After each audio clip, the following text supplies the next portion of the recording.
spring training and the regular season. Do they do something like this in Arizona? Yeah, they do. I mean, there's a lot of passion there too for their team, and it's a little different. We get to do it during spring training, and the weather is outdoor weather and all that. But I mean, I just feel like it's a kickoff to the season, and I saw it there with the Diamondbacks. Now seeing it here, it's kind of, football season's coming, winding down and all that, and spring training's right around the corner, and just finishing up our preparations of the off season for spring training, and then I feel like spring training you're just getting ready for opening day and the long season, and so it's a good little kickoff to the 2019 season. Carlos was asked what it's like to have you on the Cardinals and not have to figure out how to get you out, and he said, "Thank God." What is it like for you? I mean, you've seen this team as competitor now for many years. What were you most eager about when you come into this organization? What were you most excited about? I think really just getting to meet the players here, and I mean this organization's had success for a really long time and sustained it, and that's really tough to do. I mean, all 30 teams are trying to find out the secret to winning and trying to find a way to sustain it, and this organization has done as good a job as any. So I think coming in and just getting to know the guys, finding ways I can learn from them, learn from the coaching staff, ways that I can improve my game, ways that I can help, and then just getting in and trying to find a way to help us win, and just excited to do that, looking forward to it. I think that spring training, get to meet everyone and kind of start to get on that daily routine of seeing all the guys on the team and the coaching staff, because there's just something different when you're with someone day after day for almost all day, and the bus trips and spring training and the flights and all that, and that's when a lot of that team bonding comes together, and where you're going through the ups and downs with the players and the coaching staff, and you're in it together, and that's what it's really fun to compete out there with everyone. So learn from them, try to get better, and find a way to help us win. Paul, when you talk about the success that they've been able to sustain from afar, what was your perception of the expectations here? Like, did the Cardinals have to kind of play with? Yeah, I mean, win the World Series. I mean, that's what every team wants to do. I mean, when I was in Arizona, it was the same way. We showed up to the first day of spring training. You're talking about winning a World Series, and that's what you're trying to do. That's what you're preparing for, and I know that's what everyone's doing here, and the other 29 teams are doing it too. So that makes it tough. That's where the challenge is. But if you can accomplish that goal, that's what makes it all the sweeter. It's not easy to do, and that's why it's so cherished. Have you gotten to know some of the Cardinals players, maybe some new players that you didn't know already now that you're on the team? I think more of that will happen in spring training. I mean, I've gotten some text messages from some different guys and stuff like that, but I just feel like getting down to spring training, when you're there, when you're in the weight room, when you're in the cage, when you're out on the field with guys, when you're have an opportunity to sit around the table at lunch and just talk and get to know people, both professionally but also personally, and that's where kind of that knowledge and that growth comes from. How much interaction have you had with Mike Schultz since coming into the fold? Not that much. I mean, obviously he called me. He was one of the first calls I got, and excited to get to know him, and we'll get together and talk. But he's got a whole team to worry about, and it's still been fairly quick. I just think in spring training you have that much more time, and that's kind of where all that will kind of come together.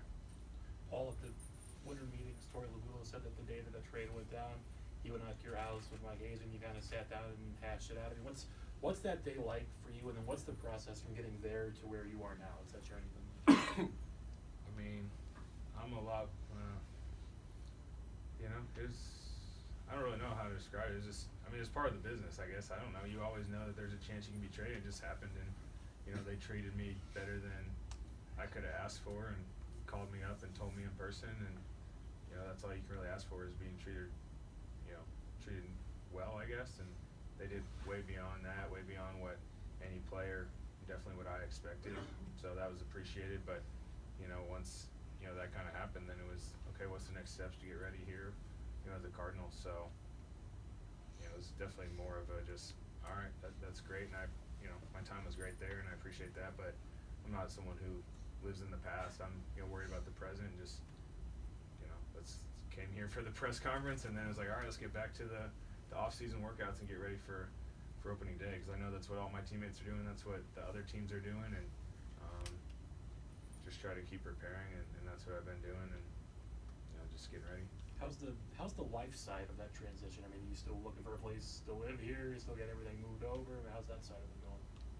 Yeah, I mean, of course it's a little different, but I mean, that's what every single guy, maybe except for about 5 guys, are doing, is always finding a place to rent or a place to live and get your family settled. But I mean, it's part of it. It's almost all that stuff's done, and I guess that's where maybe a little bit of a change, instead of sitting back and knowing I'm at my house that I've been in for 8 years, and now it's somewhere different. But I mean, I've had a lot of people that are helping me and my family, so it's not too big of a deal. It's what everyone's doing, and so.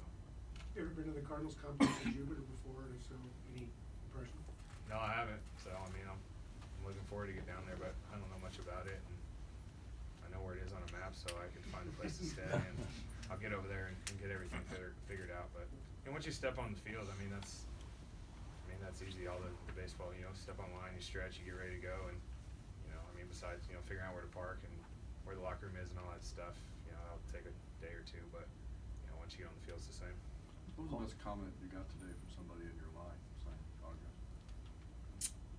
I don't know. I mean, everyone's just, hey, welcome to St. Louis. We're excited to have you. And I just said, yeah, I'm excited to be here. And I really am. I mean, it's a great city and a great organization, and just excited to get out there in spring training and the regular season and see what we can do. Do you see a lot of 46 jerseys?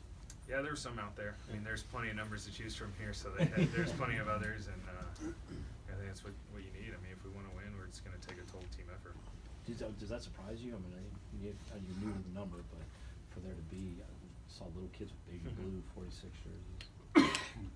It's really, really cool. It's a responsibility I don't take lightly. It was even, in Arizona when I saw 44, but, I kind of picture myself as that little kid. I mean, I grew up and I watched baseball every night on TV, and that's all I ever wanted to do, among other sports, but baseball was my favorite.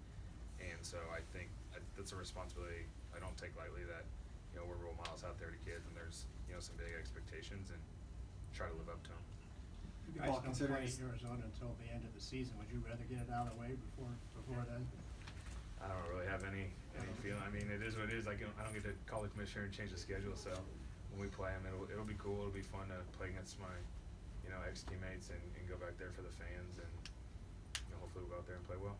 Considering it's the first time you're getting ready for a new season with a new ball club, is there anything you plan on doing or already have started doing, even if it's mentally preparation, since you'll be playing for a new club for the first time?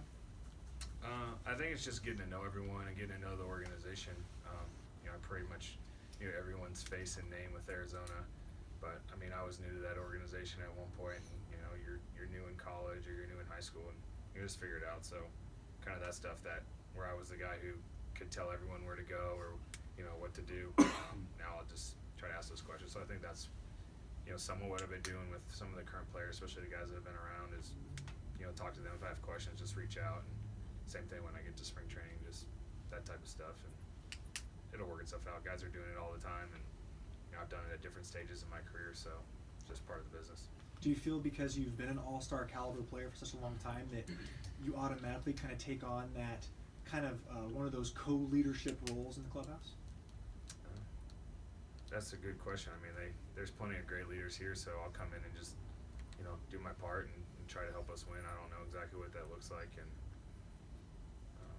just if there's ways I can help the team, then